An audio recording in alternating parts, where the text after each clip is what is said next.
Hello and welcome to Royale Without Cheese, our bi-weekly podcast in which we discuss both the classic and the unknown of art and popular cinema from the then and now. We are your hosts, me, Miguel Aido, Tomás Ferreira, Hey, hey, hey. hi there, and Leonardo Miranda.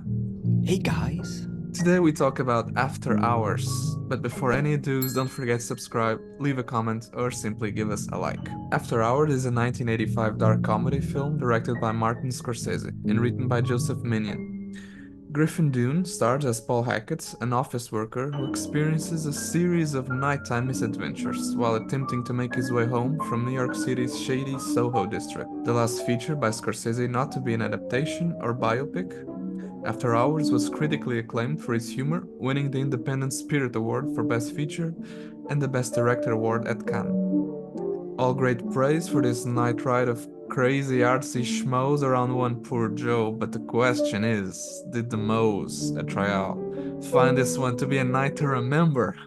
Fellas, what do we think? Boom. Okay, we would first like to thank our one follower who suggested this episode for this review, like you guys at home can do, Lina Costa, and one other follower who really liked this movie, Mark Silva.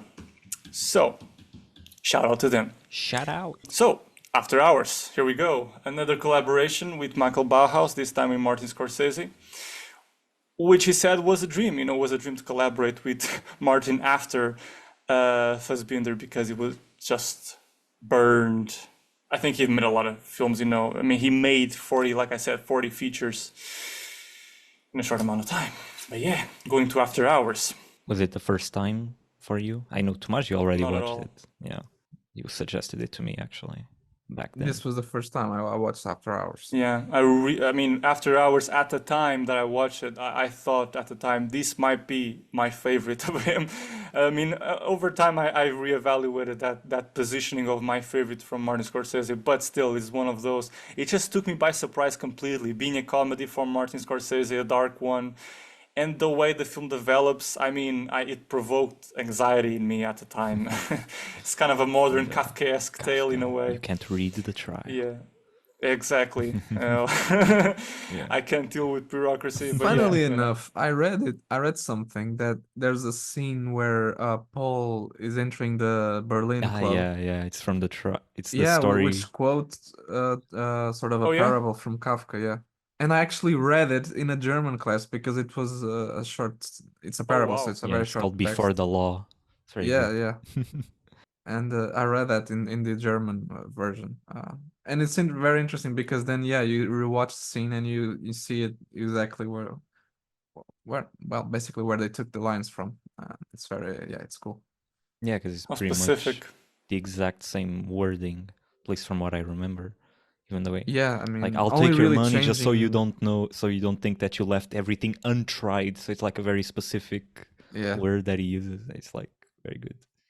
Yeah, I liked it a lot more now. I watched it the first time more than that, bunch of years ago. I liked it at the time. I just didn't really get into the flow of it.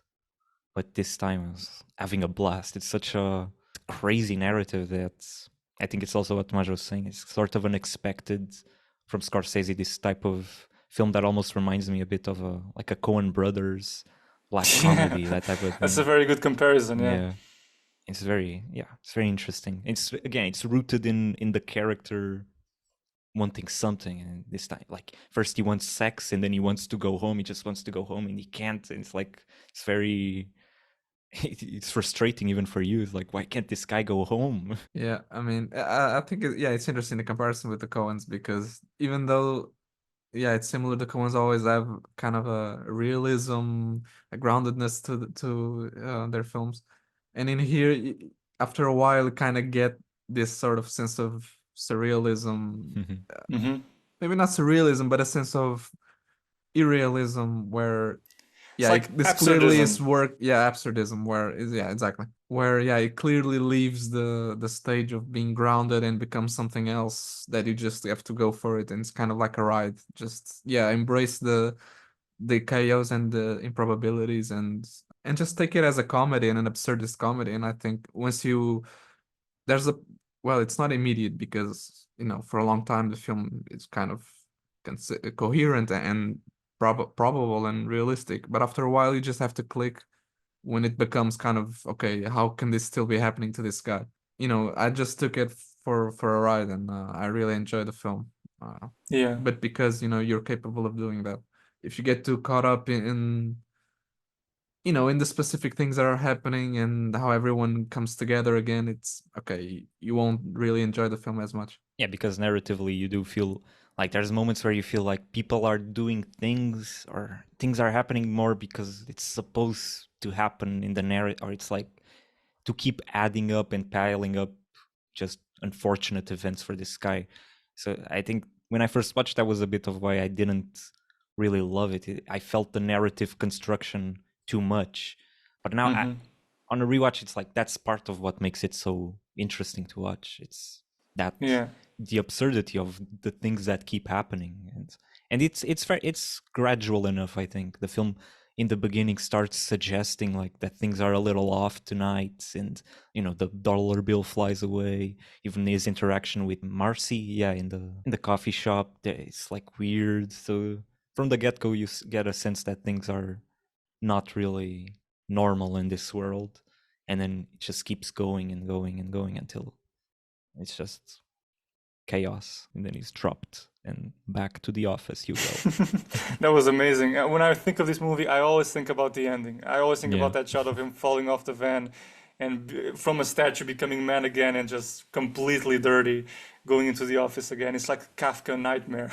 There's no way he There has were a a home. few It's just the seconds there office. where he was trapped there in the basement, where it was kind of like a horror film. Yeah, Like, yeah, okay, yeah. this is turning into a psycho's basement Yeah. den or something. I mean, wow. Yeah, truly. Yeah, it's very interesting that you say that at first, this absurdist aspect of the film was what put you off.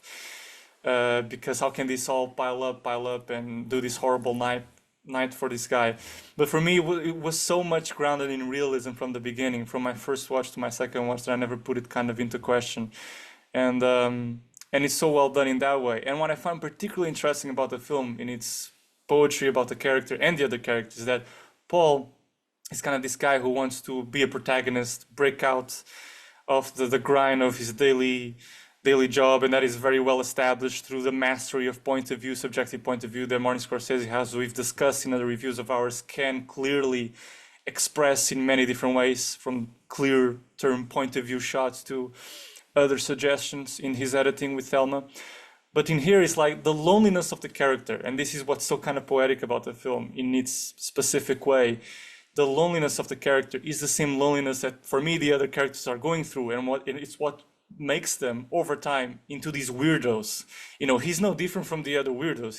He's just coming off late to the party, but he's going to become one of them, and that couldn't be any clearer when he gets invited eventually, after so many encounters, to that K-man's apartment, and he's trying to have it off with him like a one-night stand, just the same way Paul was trying to have a one-night stand with Marcy, this girl he just met.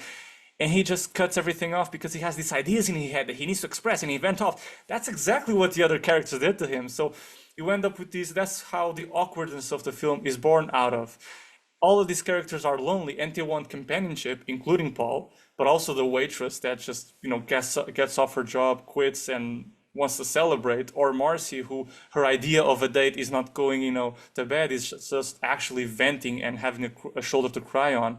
But the other person wants none of it. So they want each of these characters, including Paul, want companionship on their own terms. When there's a mismatch, like a lack of compatibility in those terms, that's where the awkwardness of the film comes in. And it's basically a cycle of that logic throughout all these encounters. And it's very interesting to see the expectations not met in these people towards what they think that this encounter is.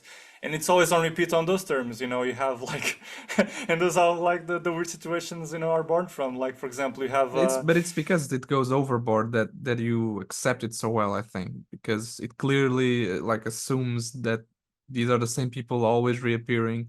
And of course, that's part of why it's a comedy. I mean, but ultimately it's because it fully goes into that territory. that you kind of have so much fun watching it. Yeah, And yeah, even yeah. though you realize the construction, you know that they did it very purposefully, and so it becomes a Yeah, yeah, very yeah, joyful definitely. experience. Yeah.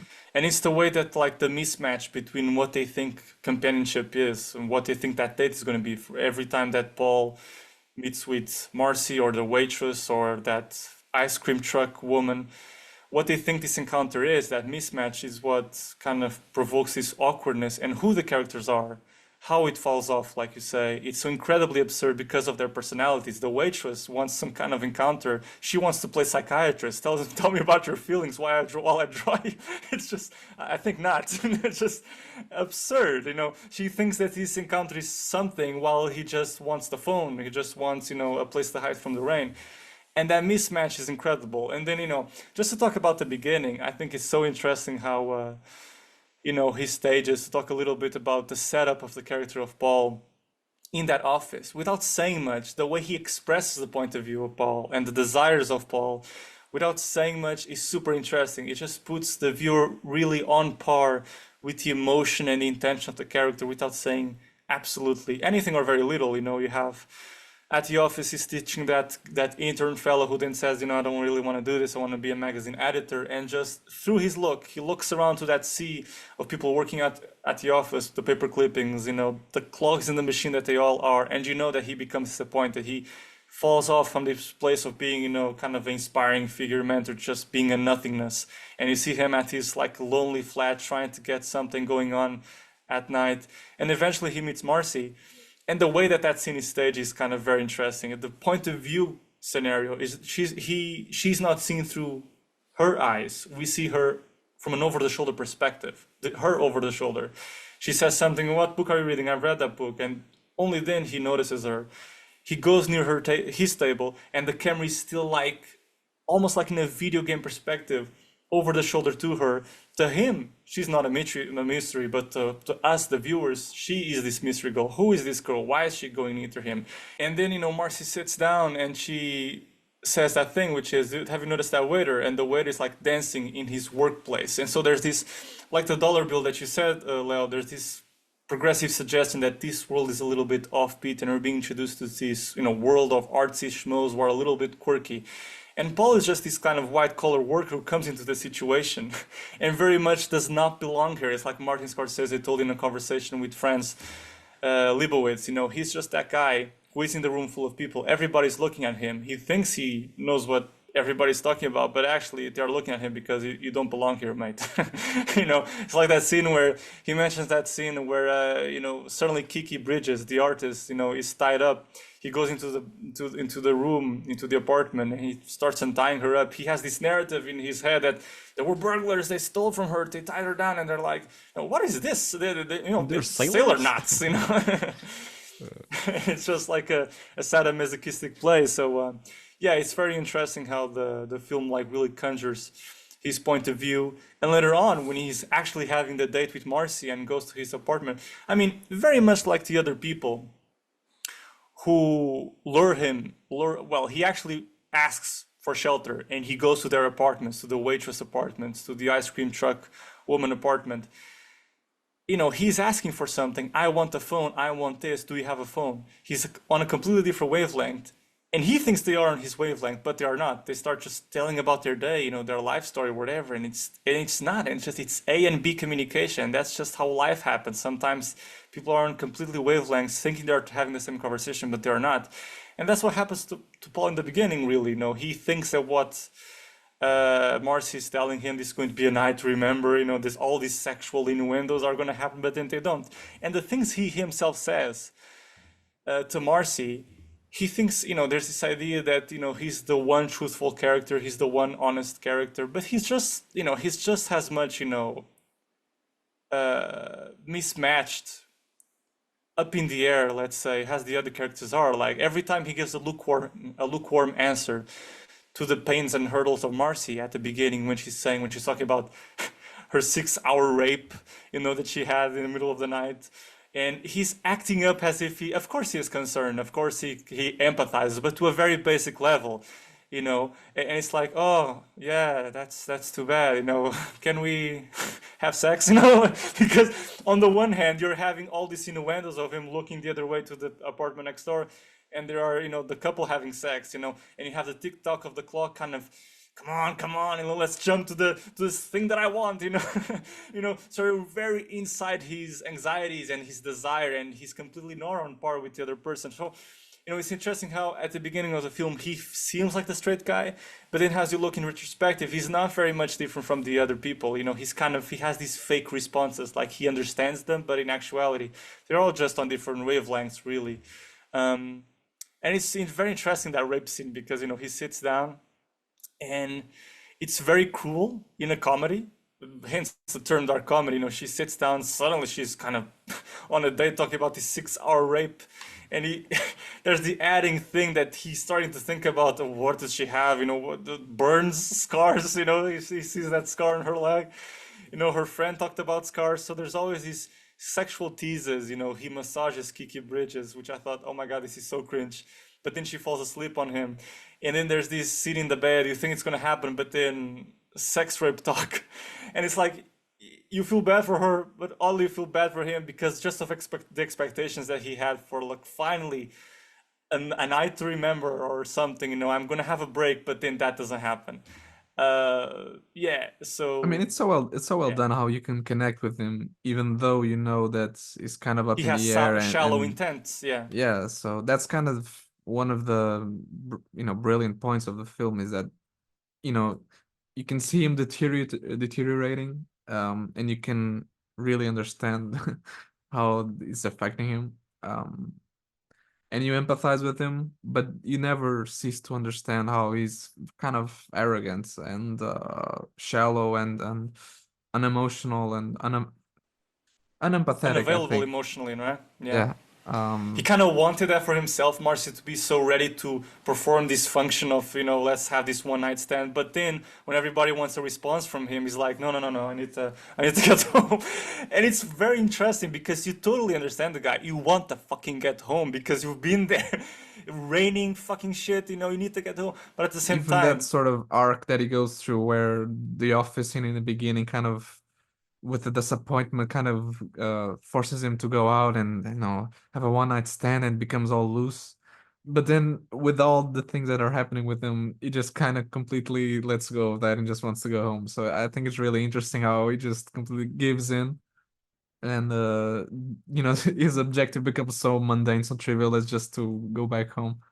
And even that he can't achieve. So, and another thing we kind of went through, which, you know, because it's a comedy, you go through these games of the expectations, and I think Scorsese does this so well in so many cases, where he always teases you with a certain scenario, which then turns out to be something else. Like when Kiki is tied up, and you realize it's this sort of sexual fantasy fetish thing, and then where Marcy's asleep, and then he's talking and giving this whole speech, but then she's actually dead already. So there's always this play on the scenarios and what you think is happening versus yeah, yeah. what is actually happening. It's done so well in so many scenes. And this guy, this Griffin Dunne, I never seen in Griffin. anything else. It's Yeah, so he weird. looks like Charlie Sheen a little bit. Yeah, Yeah, he has a yeah, very familiar face. Yeah, yeah. He But has I a know him from other very movies, like Werewolf in London. I've known for ages, never watched I've that never movie, but seen it's it. a very classic horror movie. And He's then, of course, the Madonna film, Who's That Girl? I've seen him never briefly, seen, never but seen. this was the one I've, you know, watched fully, the But SFO. interesting, like there's two Madonna 80s screwball films, and they're both connected to this film because Rosanna Arquette, He's who is also Marcy, is also in a film with her, which is right. Desperately Seeking Susan, and the other is with Griffin Dunne, which is the one I hadn't heard of that one, which is called what did you say it was the name? Who's That Girl? Who's that girl? Oh, I think she has a music made for the film, perhaps. Yeah. probably, She's probably. very good in this film, Roseanne. Very Rosanna, good Yeah, yeah, role. yeah, very, very, very. Rosanna. Hmm. Yeah, Overall, I think everyone is very good. yeah, the performances are all Yeah. very good. And isn't Isn't John Hurt also with Catherine O'Hara in Home Alone? Aren't they the Exactly. parents? Yeah, Yeah, exactly. yeah, The it's true, Yeah. parents it's of true, Home yeah. Alone. Oh my God, yeah. I The just realized connections, it. man. Oh wow. But and it's it's a film after a lot of acclaimed Scorsese films, so it kind of seems like a first film, in a sense of the known actors or unknown actors and the story being very grounded. It's sort of in New York. It feels Well, like the an interesting thing independent is, short film yeah. made by a first time director, Well, the interesting thing and is it's he not. was the one who made a known actor such as Robert De Niro, Joe Pesci known, because he was at the very beginning with them, with movies such as Mean Streets, and then progressively with Raging Bull. But this one is a kind of it's the established Marty going back to a position where he's working with, I Yeah, presume, not so no, known that's what I actors or meant more on the because it's periphery. after Yeah, yeah, Raging Bull, it's after Mean Streets, it's Yeah. after what else? Taxi Driver, and probably Taxi after yeah. as Taxi Driver. well. Driver, Yeah. definitely. Yeah, So yeah, it's 70s. New interesting to York, see New his York. yeah. New York, New York. Ah, yeah, yeah. The film that led him to depression and cocaine. Cocaine and Yeah, the Robert De Niro had to help him get out of that because it was a box office flop, New York, New York, and he felt horrible about it. So yeah, that was a dark period in his life. I mean, I Yeah, don't so know. that's it. I mean, he made pretty successful films. Then he had a minor flop. Okay, then he takes It cocaine. I happens. mean, I think he No, I wanted to don't. take That's the cocaine. words Let's of the face it. man. But I think I he don't think wanted that's to like. try. That's an I don't think excuse, that's the Marty. time for. He's always done cocaine. I think that's like a Yeah, thing about probably yes, Marty yes, yes. that's pretty well. I Okay, mean, this those is the guys in time the I'm upping the 70s. dose. Okay. Yeah, of course. Maybe not underline so much the cocaine, but that yes, it was an unhappy or unfortunate period for him because he imagined the film to go one way, it didn't go. Yes, he has made a statement towards that. So yeah. No, yeah, Um, I believe it. it is a film that pretty much feels like a very enjoy, a very Fun like ride. fun ride of a short film. It's like a Martin Scorsese short film that is not a short film. I always feel like it's very short, like a little short story, so to speak, for a filmmaker. But it's not. It's a 1 hour and a half Because movie. it's all in one night, so it kind of feels Yeah, like it's all in one night. very, very And, breezy. this film reminds me of other films, but I just can't name them. I Mm. mean, but this clearly is something else I've seen where you have this guy going through all these weird circumstances and A everything very goes wrong. clear example, although posterior, is Naked from Mike Lee, for example. I haven't Yeah, seen I haven't seen you that know, one. it's like it's also about this tramp portrayed by David Thewlis, who just goes around London, but terrorizing people with his intellectual self, just on long speeches about I don't know, just society, capitalism, all that stuff. So, but it's a different register. But it is very much one night thing and different episodes and these kind of anxiety-fueled episodes of rage. It is a point. There might be other films, yes, with No, connected I'm people. sure there are because it's very familiar to me this narrative, yeah. I was just, I remember one now. There's Repo Man, kind of reminds me of it. That feeling.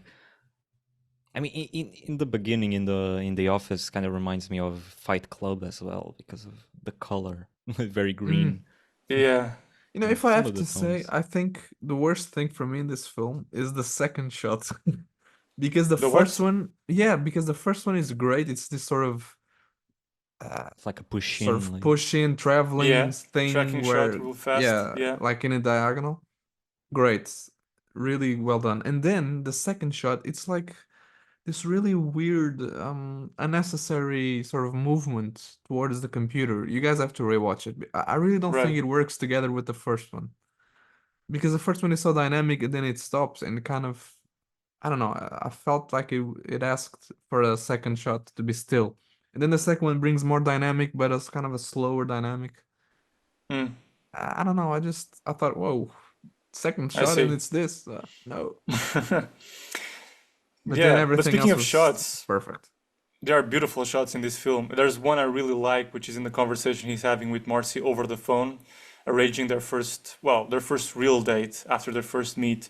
And there's this really like sensual suggestion of the voice on the phone, and there's this traveling process of seeing his mouth over the phone.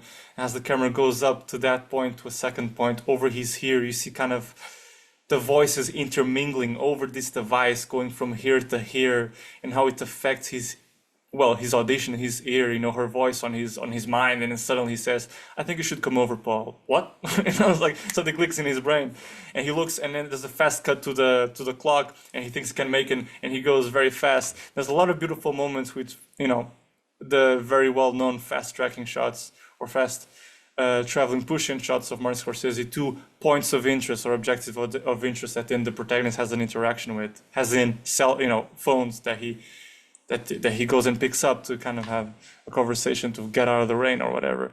Yeah, and then there are also the taxi shots, like a sort of fast motion that really kind of makes you think that, it's another thing that's absurd about film, like clearly cartoonish. And that's absurd about New York.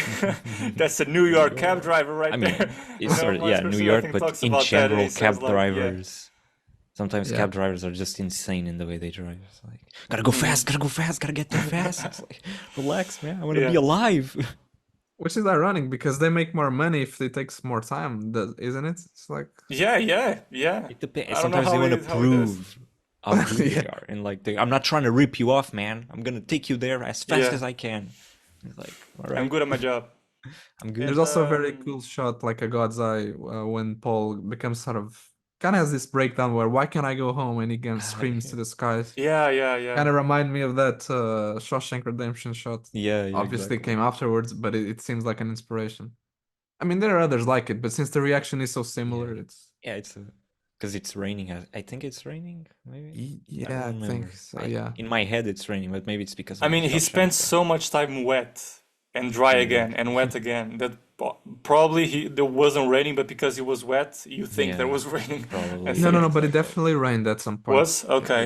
Yeah, because he was talking about it with some character. And then what else? The vigilante mob. That's a classic thing that happened. John Hurt is all like, I'm defending you. Yeah, I'm gonna see what it is. Then he goes talk to Catherine O'Hara. Yeah, he's over there. He's like, completely sells him out. It's a solid, funny film. Very good. But that's why I don't really...